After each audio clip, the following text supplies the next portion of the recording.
국민의힘의 한동훈 비대위원장은 이르면 오늘 민주당 이재명 대표를 예방할 것으로 보입니다. 그런데 두 사람 만나기 전부터 날선 비판을 주고받고 있는데요. 들어보시죠. 그동안에 저는 일방적으로 민주당에게 질문만 받아왔잖아요. 오늘은 제가 하나 물어보겠습니다. 민주당은 검사를 그렇게 싫어하면서 왜 검사도 아니고 검사 사칭한 분을 절대적 놈으로 모시는 건지 저는 묻고 싶습니다. 정권을 견제하는 것은 그리고 감시하는 것은 야당의 몫입니다. 여당이 야당을 견제하고 야당을 감시하는 것이 아닙니다.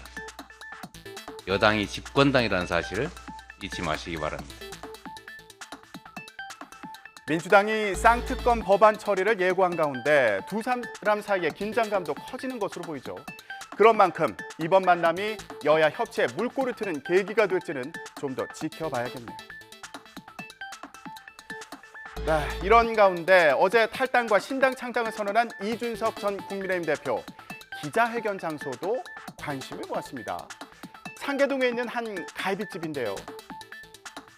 자, 이곳을 기자회견 장소로 고른 게 고 노회찬 정의당 의원이 과거 거대 양당 체제를 갈아야 한다며 주장했던 불판론을 의식한 거 아니냐는 해석이 나옵니다. 이 전 대표는 노 의원을 떠올리며 울컥하기도 했는데요. 어제 기자회견 현장으로 가보시죠. 판 간다고 해서 다른 판 갖고 왔는데 보니까 한 2, 3년 된 중고판이어가지고 예, 제가 오늘 이 숯불갈비집을 고르니까 어떤 분들은 해석을 과도하게 하셔가지고 혹시 예전에 불판 갈아야 된다로 오늘 이야기하셨던 고 노회찬 전 의원을 생각하면서 한 게 아니냐라는 이야기 하던데요. 꿈보다 해몽이 좋다고 참 좋은 해석인 것 같습니다. 제가 함께 할 수 있는 스펙트럼은 노회찬의 정의당까지입니다. 그렇기 때문에 저는 이 상계동에서 그 정치하셨던 읽을 때 눈물 안 나서 노회찬은 때문에 눈물 나겠는데 근데 제 선배이기도 한 노회찬 의원이 하고자 했던 노동의 가치까지는 제가 하는 정당에 당연히 편입시킬 생각이 있고요. 그런 의미에서 다양한 스펙트럼과 함께하겠다. 이 전 대표는 또 앞으로 자신만의 넥스트 스텝을 걷겠다 이렇게 얘기했는데요. 넥스트 스텝은 스티브 잡스가 애플에서 쫓겨난 뒤에 개발한 운영체제 이름이기도 합니다. 혁신의 상징 스티브 잡스의 자신을 빗대서 X세대 한동훈 비대위원장보다 더 젊은 이미지, 미래를 상징하려는 의도 아니냐는 분석도 나오고 있습니다. 자연의 섭리가 무서운 것은 이것이 거부할 수 없는 미래라는 점에 있습니다. 눈은 항상 녹습니다. 그래서 봄은 항상 옵니다. 보름달은 항상 집니다. 그리고 초승달은 항상 차오릅니다.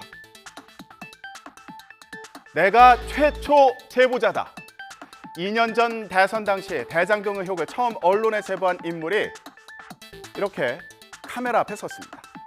바로 이낙연 전 대표의 최측근인 남평호 전 국무총리실 민정실장입니다. 지금은 이낙연계 싱크탱크인 연대와 공생 부이사장인 남 전 실장은 대선 당시에는 이낙연 캠프 종합상황실장을 맡았습니다. 남 전 실장은 지난 2021년 대장동 원주민의 제보를 받은 뒤에 자료를 확보해서 분석했고 위법 상황이 발견돼서 언론에 제보했다고 밝혔는데요. 하지만 이낙연 전 대표에게는 대장동 의혹이나 언론 제보 사실을 보고하지 않았다며 선을 그었습니다. 제가 밝힌 것처럼 최초 제보한 내용은 음모나 기획에 의한 것이 아니라 제가 지어낸 창조가 아니라 모두 공개된 자료를 분석한 결과일 뿐입니다. 제가 제보자라고 밝히게 된 것은 정치가 부정과 부패와 함께할 수 없다는 양심의 반려였습니다. 지난주에 본인이 어느 언론 방송에서 제보자를 파악해 보겠다 해서 저한테 물어보길래 제가 제보를 한 당사자고 이 사실대로 밝히겠다 이렇게 했던 이제 사실들을 밝히라고 얘기하셨습니다. 어떤 범죄 행위가 대선 패배의 원인이 됐을지언정 이 범죄를 제보한 사람이 대선 패배 원인을 제공했다, 이것은 잘못된 왜곡된 논리라고 생각합니다. 당원 게시판에는 이렇게 이낙연 전 대표를 징계하고 출당시키라는 등 비판이 잇따르고 있는데요. 당내 분열이 더 심해질 것으로 보입니다. 하지만 이재명 대표는 이낙연 전 대표와 함께 해야 한다는 입장인데요. 지금 만나지를 못하기 때문에 제가 전화도 드리고 문자도 드리고 했는데 지금 연락을 주시겠다고는 합니다. 기다리고 있는 중이고 할 수 있는 모든 길을 열어놓고 또 대화하고 또 함께 가야 되겠죠.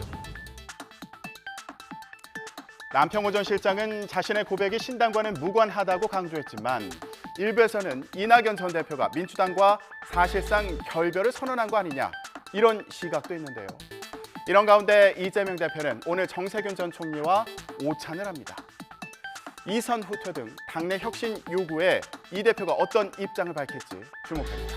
지금까지 전국 브리핑이었습니다.